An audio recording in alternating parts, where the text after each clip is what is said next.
Hi friends, welcome back to my channel. నేను కాశీ విశ్వేశ్వరుని గాలి పీల్చడానికి చేసిన కార్యసిద్ధి.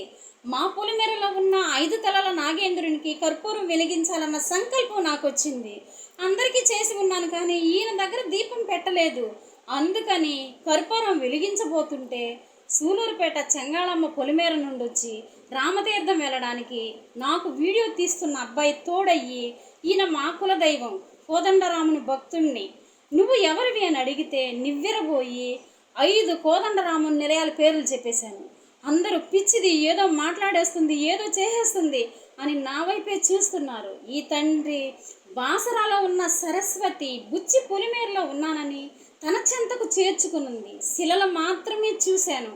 ఆ కాశీ విశ్వేశ్వరుని చరిత్ర మరియు వెంకటేశ్వరుని భక్తురాలు చెంతకు నన్ను చేర్చి ఓ సుందరమైన లోకాన్ని నాకు ప్రసాదించి ఈ 2 చరిత్రలు మీరు వింటే నివ్వెరబోవాల్సిందే. ముందు బుచ్చికి వెళ్ళి తరువాత ఈ చరిత్ర వివరిస్తాను. నచ్చితే ఒక లైక్ చేయండి ఫ్రెండ్స్.